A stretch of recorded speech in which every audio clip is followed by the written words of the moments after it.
Bonjour, aujourd'hui nous allons voir une fonction qui est extrêmement importante dans Excel puisque sans celle-là, Excel serait un traitement de texte ou une calculatrice un petit peu améliorée.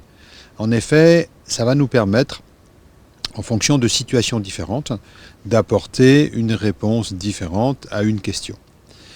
Donc nous allons poser des questions et indiquer quelle sera l'action à mener suivant la réponse à cette question. Donc ça, c'est vraiment l'élément essentiel à Excel, de pouvoir aller un petit peu plus loin et de rendre plus dynamique les travaux qu'on pourra réaliser dessus. Donc on pose la question dans la cellule où on souhaite le résultat. Ça, c'est un principe. C'est là qu'on va poser la question. Et ce sont des questions auxquelles on peut répondre par oui ou par non. On indiquera le travail à faire si la réponse est oui, et le travail à faire si la réponse est non. Donc nous avons une question. En fonction du résultat de la question, la réponse est oui, et on dit quelle action il faut faire dans ce cas, ou la réponse est non, et on dit quelle action il faut faire dans ce cas. Et comme c'est une fonction, vous vous souvenez, elle a un nom. Si, on commence par le signe égal, on indique le nom de la fonction, ici c'est si, et entre parenthèses, on va mettre les informations dont ce sous-programme a besoin pour travailler. Ces informations, ça va être au départ la question, point virgule, vous commencez à savoir maintenant qu'on met des points virgules entre chaque information différente nécessaire à ce sous-programme pour travailler. On lui donne l'action qu'il faut qu'elle réalise si la réponse à la question est oui, ou l'action qu'il doit réaliser si la réponse à la question est non. Vous voyez que dans une cellule, plutôt que de faire un simple calcul 3 plus 5, on pourra faire deux calculs différents en fonction de cette question. J'ai pris un petit exemple. Lors d'un match de foot, il y a deux équipes qui s'affrontent. On va indiquer le résultat du match ici. Il y a deux villes, Trifouilly et Pas Perdu. Et on voudrait indiquer le nom du gagnant en fonction des scores qui vont être affichés ici.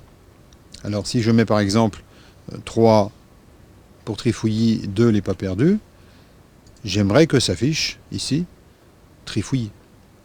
Si au contraire c'était Trifouilly n'avait que 1 et Pas Perdu avec 5, de fait dans cette case, ce serait Pas Perdu. Pour ça on va poser une question.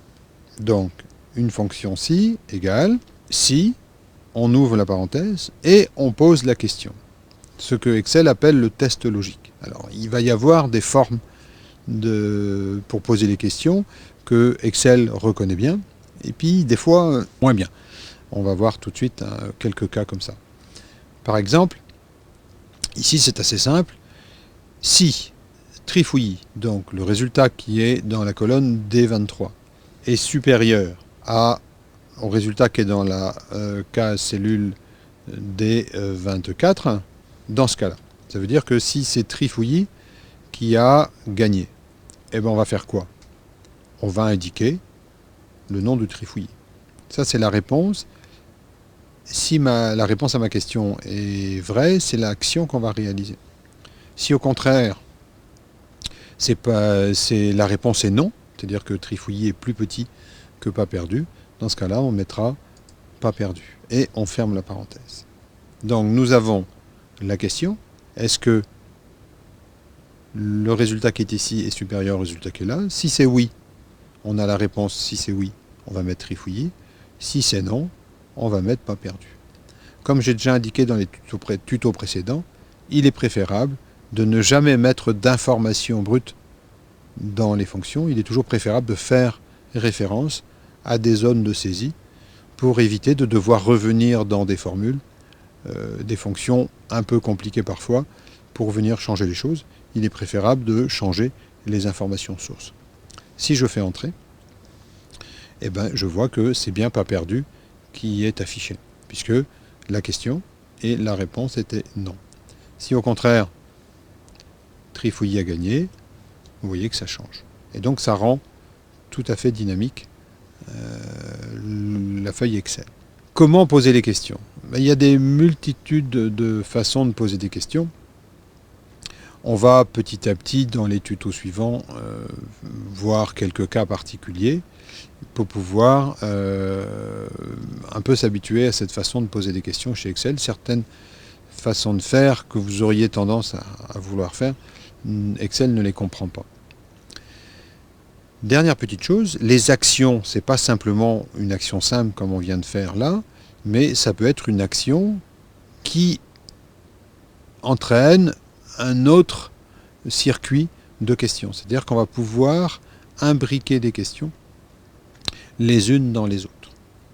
C'est ce que nous verrons sur le TD suivant, les si imbriqués.